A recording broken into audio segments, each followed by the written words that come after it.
Vai! Bora. Não, a gente estava falando um pouco referências do trabalho, e aí assim eu lembrei não só dessas referências de festas de largo, de carnaval, etc., mas de coletividades, né? Quer dizer, a gente começou a colecionar também alguns vídeos de vários contextos que reuniam muita gente. Eu lembro de algumas cenas de ritual, de transe, de um volume muito grande de pessoas, até num contexto meio religioso e tal. Como que isso alimentava a gente também para pensar essas tensões que estão na festa, né? A festa como um lugar sacro profano, a festa como um lugar do transe, do delírio, do erotismo, da violência e todas essas coisas conjugadas, né? Atravessadas, assim. Então, esse conjunto de referência também foi dando, eu acho que uma imagem, um desejo de que esse trabalho, além de nós três, né, que já estávamos ali multiplicando, compondo de forma coletiva essa concepção, criação, direção, né? Então já éramos três, já estávamos nos multiplicando nessa função, tinha um desejo de que houvessem mais artistas em cena, também para compor esse corpo coletivo que, uma vez ao encontro do público, ainda, né, se exponenciasse, se potencializasse. Então veio muito esse desejo de encontrar outros parceiros, né, para o trabalho. E mesmo que assim, tem que ser heterogêneo, né? Não pode ser... Tem que ser pessoas que se sintam mobilizadas pela proposta, mas que tenham um outro tipo de histórico, de arte, de dança, e aí começaram a aparecer alguns nomes, né? A música que era, digamos assim, a primeira, o estalo, né, de onde veio a ideia e tudo mais, eu já tinha uma relação, mas eu sabia que precisava de mais gente também para compor isso. E aí busquei justamente entre as pessoas que eu tinha encontrado mais recentemente, que faziam parte digamos, dessa onda, né, desse momento, e aí buscando na minha cabeça me veio o nome de Marral Pita, que eu já tinha tido um momento com ele num festival que a gente criou, festival de música, e aí a gente chamou, que ele fazia a massa, ele e Rafael, que é maravilhoso. A gente se acabou. As fatias de melancia. A gente se acabou de dançar, inclusive, nesse dia. Foi um show maravilhoso. Que é um trabalho super, digamos assim, conceitual, corajoso, sabe? De pegar essas referências sonoras da música pop e colocar uma música eletrônica baiana do pagode, sabe? Com referências muito claras do pagode, mas de maneira muito arriscada, eu acho até. Ele já trazia ali o pop e o experimental. Exatamente. Um tipo de organização atípica, incomum, em cima de influências populares. Total. Então aí Marral foi logo convidado assim, foi parceiro e começou a pensar essas questões junto com a gente também. Eu acho que foi fundamental. O processo, justamente com a agenda dele e tudo mais, foi de compondo esse universo de sonoridades, né? E a gente experimentando isso na sala de ensaio, né? Que era bem legal também. E por isso acho que foi uma parceria boa também, né? De tipo, ele com todo o recurso técnico e o pensamento enquanto músico de profissão, nos permitindo também generosamente, né? Mexer com todas aquelas pecinhas, sabe? Para realmente experimentar com muita liberdade na sala de ensaio, né?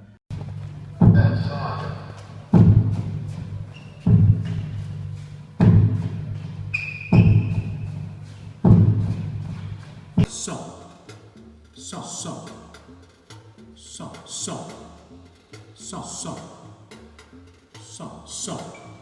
E aí, bom, me lembro também claramente que o dia que Léo pegou a caixa, assim, tipo, se a gente se concentrasse com isso aqui, né? Trabalhar com isso daqui. Que louco, né? Porque surgiu aquilo e a gente não sabia que aquilo iria ganhar. Ganhar a dimensão que ganhou.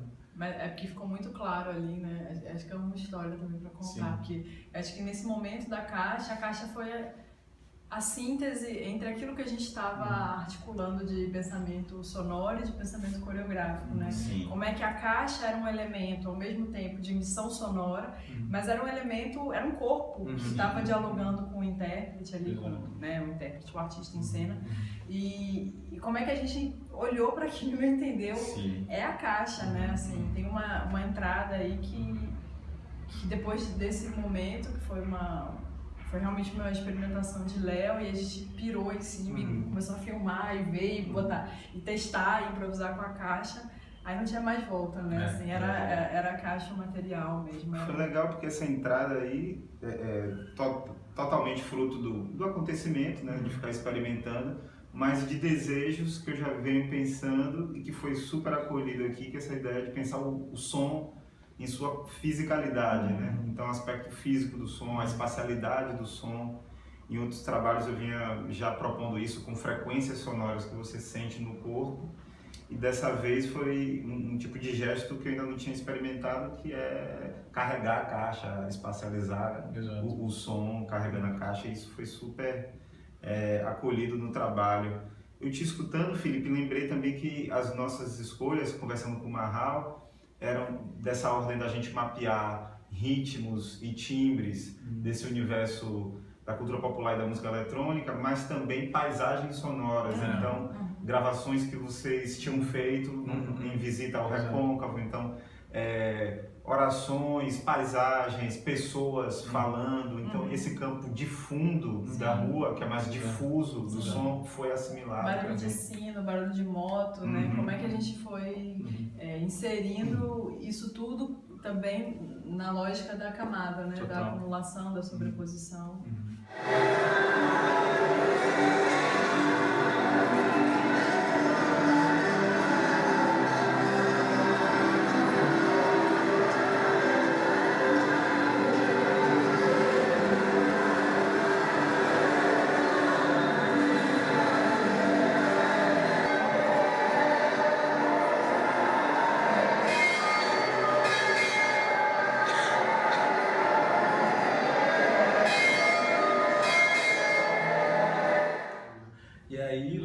Caixa, justamente, que é o elemento que a gente vai convergindo, né?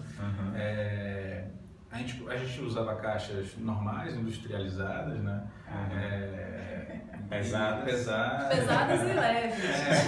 Muito pesadas. Uma variedade. Uma pesada. Hoje eu não pego essa, não. Hoje eu pego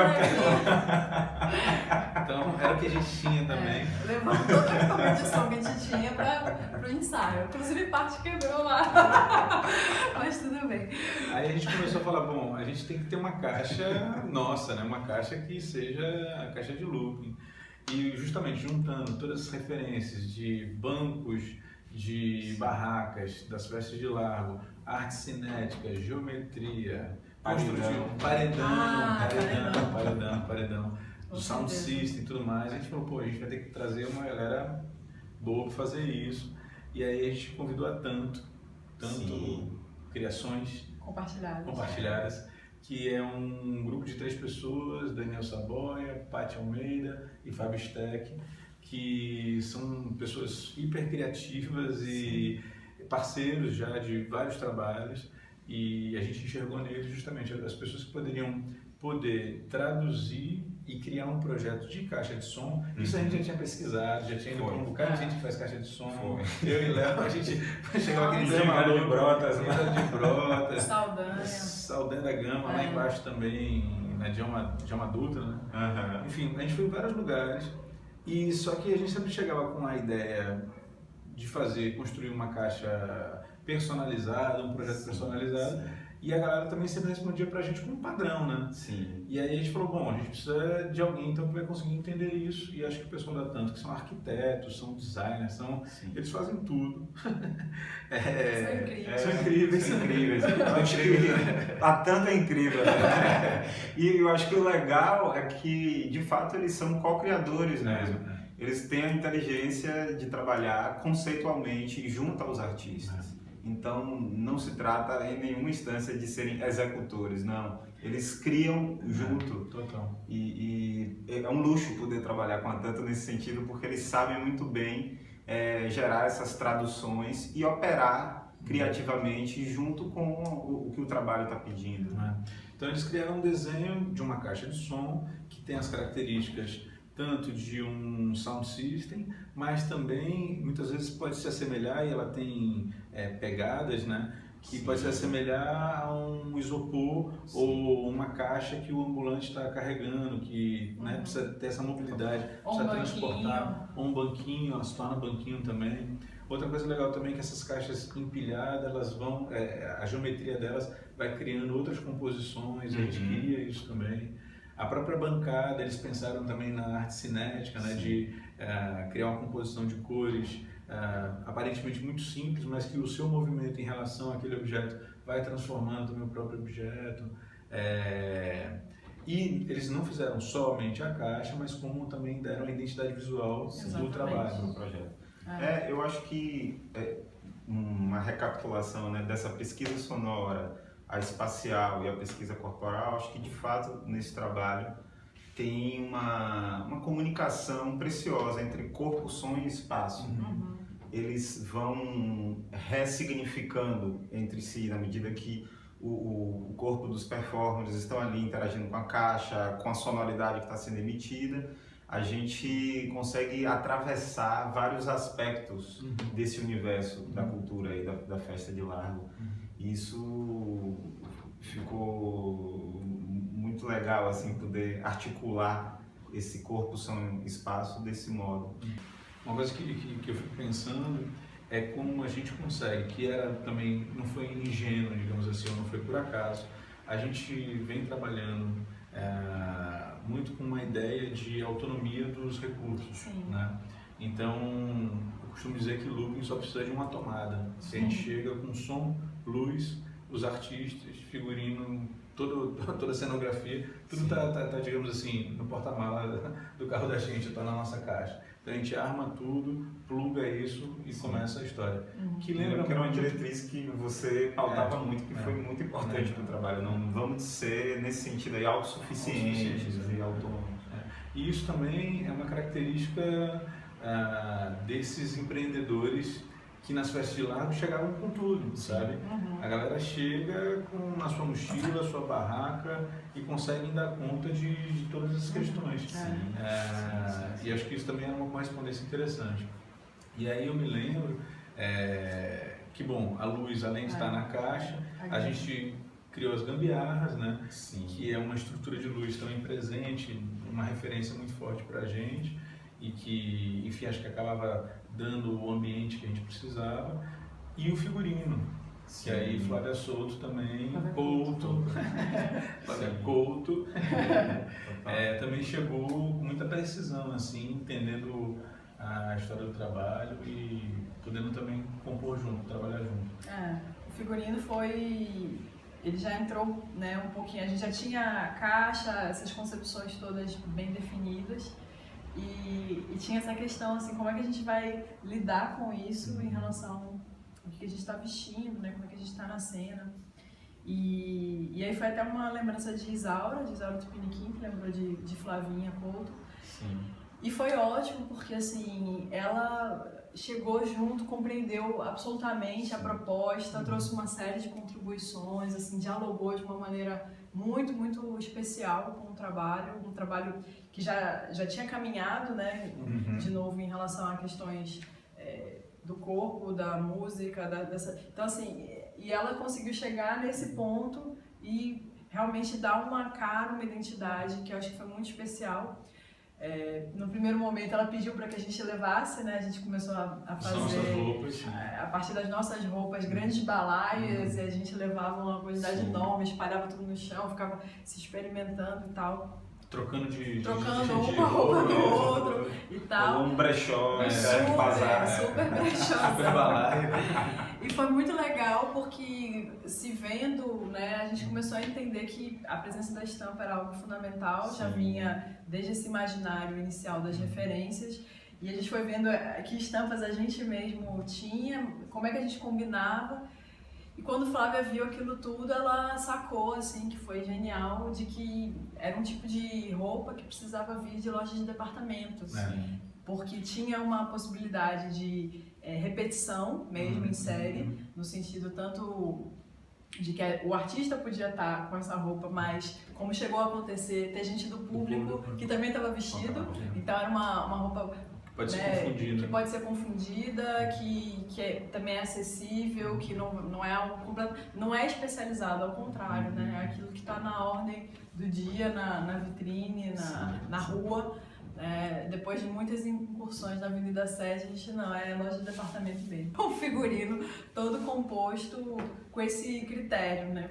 E que aí, como é que uma estampa, justamente por ser uma produção em série, uma estampa que às vezes está na blusa de está aparecendo num acessório, está aparecendo numa composição. Então foi super assertivo, assim. Eu acho que deu a cara que também estava faltando nesse momento. Eu ia fazer um comentário também sobre esse pensamento gráfico da identidade visual de Looping. A gente tem um elemento gráfico relacionado a culturas tradicionais, populares, como o Nordeste do Brasil, a cultura afro, mas também dentro de uma arte considerada arte contemporânea ou moderna contemporânea, que é a arte construtivista, né? Esses elementos geométricos que buscam uma síntese e uma limpeza do espaço. Movimento neoconcreto. E a gente tensiona esses elementos de geometria, limpeza e linha com um lado festivo, efusivo, caótico, vibrante. O que eu acho que é bacana de mencionar em relação a isso é justamente de como essa tensão, né, entre esses elementos que a gente vai se desdobrar em várias outras tensões presentes na festa, a questão do sagrado e do profano, né, a embriaguez, o erotismo, a violência, como é que esses pontos de tensão nos remetem a um mergulho na cultura local, por um lado, né, porque a gente encontra isso muito fortemente enraizado, Festa de Largo, Salvador, Bahia, mas também nos coloca em conexão com outras manifestações, com outros grupos, com outros contextos, né? A gente falou muito sobre isso durante o processo, o funk carioca, os paredões também, pensando Maranhão, Belém do Pará, o Treme, como é que essas coisas estão, essas manifestações também compartilham desse tipo de tensionamento no encontro da festa, no encontro desse grupo, né? E isso tem ressonância com manifestações artísticas de outros países também, né? A cultura da música eletrônica, a rave e tudo, pressupõe esses elementos também que a gente está falando aí, de síntese e de esses elementos dionisíacos de festa, as raves da vida. De transe, né? De ritual também. Na verdade, eu acho que, de novo, em Looping, quando a gente foi também compondo, né, aí o trabalho, a gente foi justamente se apropriando desses elementos e entendendo da necessidade de participação, da necessidade de heterogeneidade, de assimetria, de diferença que tinha que compor não só a estética, mas também político e eticamente esse próprio grupo. Acho que também ficou muito claro para a gente que a gente não queria movimentos de habilidade específica, a gente queria justamente coisas simples que pudessem ser compartilhadas e aí se somar, juntar, que a gente percebe nesses grandes agrupamentos, que a gente percebe no carnaval, né? São movimentos e gestos simples que as pessoas logo podem se apropriar também e começar também elas a serem proponentes, elas também entrarem na dança, na festa. É uma lógica de contaminação, de né? Contaminação, E aí eu acho que também fez parte do nosso pensamento pensar esses performers que traziam também suas contribuições, cada um com sua história, cada um com a sua relação com a rua, com a festa, com a própria cultura, e que traziam dentro dessa assimetria do grupo essas fronteiras, essas diferenças, essas contaminações entre um e outro também. E aí, sei lá, eu acho que, como a gente já comentou, Jorge Oliveira traz toda uma informação também de artista, performer que está transitando em diversos grupos, diversos projetos diferentes, e inclusive também na rua performando a venda de um geladinho, né? Eu acho que Jorge Oliveira tem um elemento ali do trajeto dele uma relação, acho que de moda e rua. Exato. E que ele já trabalhou isso em solos, em intervenções urbanas, e esse mix de arte e comércio, comércio e arte, que é o Geladinho da Galega, que ele tensiona essa fronteira do artista e do vendedor ambulante. Então, além de ser um ótimo performer, assim, com precisão, qualidades corporais incríveis para poder administrar essas ideias, assim. Então foi a primeira pessoa a ser convidada e passar a experimentar. Depois veio Isaura Tupiniquim, que tem também esse interesse sobre erotismo e violência, muito claro no trajeto dela.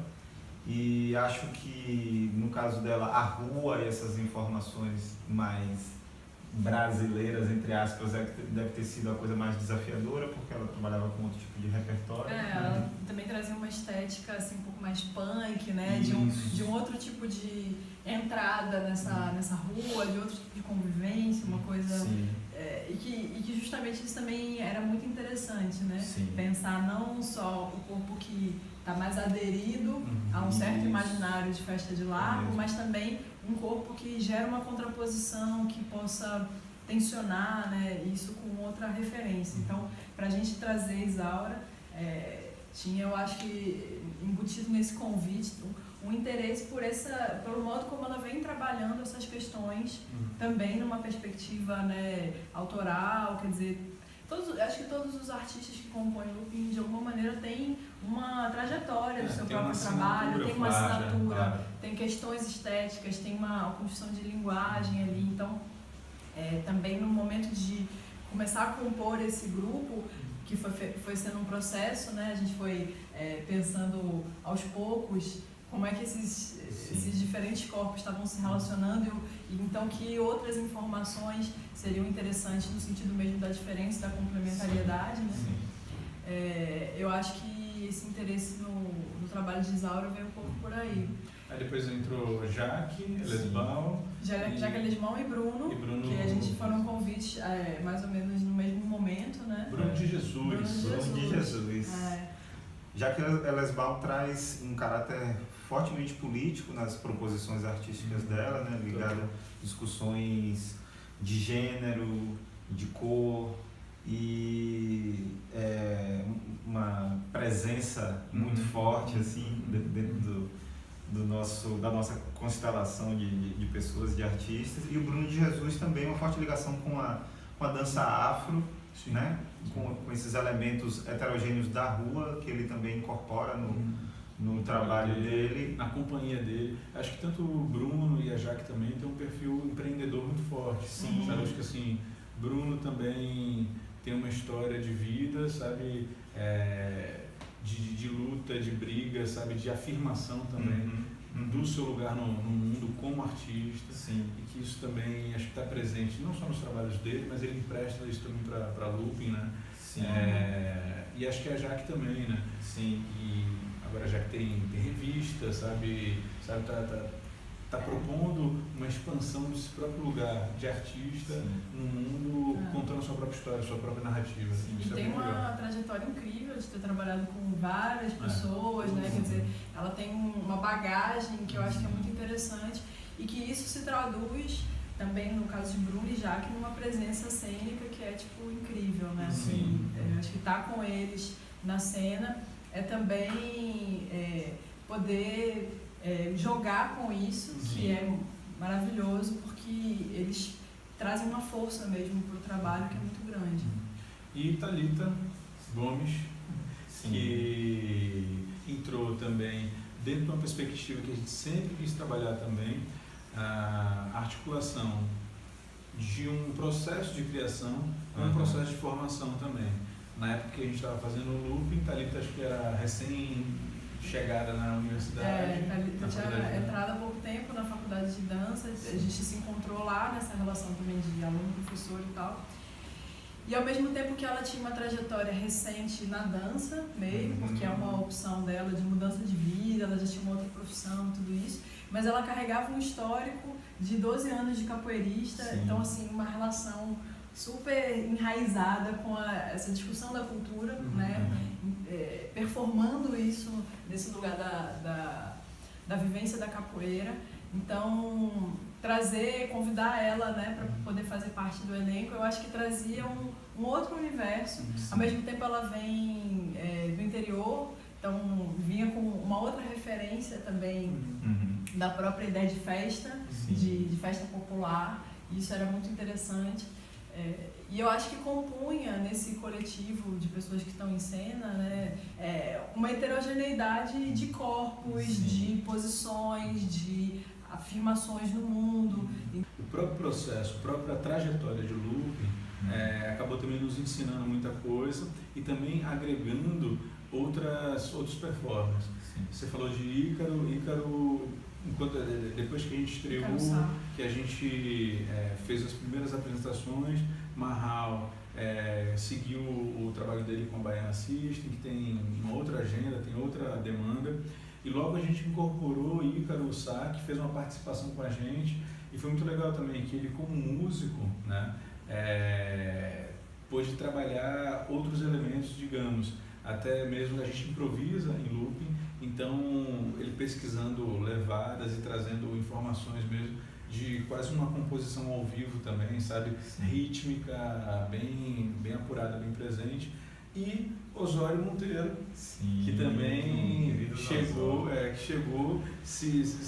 foi chegando em looping, que foi chegando e foi ficando também, foi, sabe, agregando, trazendo uma outra informação de um outro corpo também de looping, que também foi bastante interessante.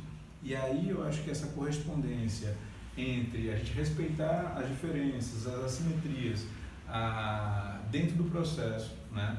E também que isso empresta esteticamente, vai se consolidando, porque não é fácil, a gente nunca pensou em ilustrar colaboração e participação, né? Vejam, isso aqui são modos de colaborar e participar. Não, acho que a gente sempre fez o exercício, nem sempre fácil, Nada fácil, da diferença de justamente respeitar as competências de cada um, mas estar sempre aberto à escuta, né? A ser poroso o suficiente para poder rejeitar muitas vezes a nossa ideia e absorver a do outro, ou compor no atrito, inclusive, dessas duas ideias e realizar alguma coisa. Nessa trajetória que a gente percorreu vários caminhos, vários lugares, a gente começou no MAN, também a gente vai para um museu, tantas histórias da própria história da Bahia, um museu que tem na sua arquitetura, sabe, a herança toda colonial, escravocrata, mas também que é abrigo de uma ideia de renovação da própria cultura, Lina Bobardi, anos 50, 60, descoberta do petróleo, uma explosão, uma vontade de acelerar, né? Uma vontade de chegar logo à modernidade. Não à toa a gente vai para lá também poder experimentar uma coisa que eu achei muito, muito legal, que é o dentro e fora, né? A gente fazia, compunha, trabalhava muitas vezes dentro da capela, né? Uma igreja, um lugar também que acaba referenciando esse lugar de looping, que é de estar na rua, fazendo uma festa sagrada e profana, né? Então a gente estava ali num ambiente, um dia sagrado, e também profanando constantemente esse próprio ambiente, ao mesmo tempo que a gente podia abrir as portas, explorar outros espaços ao ar livre, junto com os funcionários do museu, que via a gente, sabe, circulando, improvisando, dançando, dentro do cotidiano do museu, de visitação, de limpeza do acervo, de, sabe, de aguardo, de espera, né? Tem muitas coisas que acontecem nesse museu.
Esconde um fundo humano, uma essência humana, uma alma humana.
Por exemplo, falando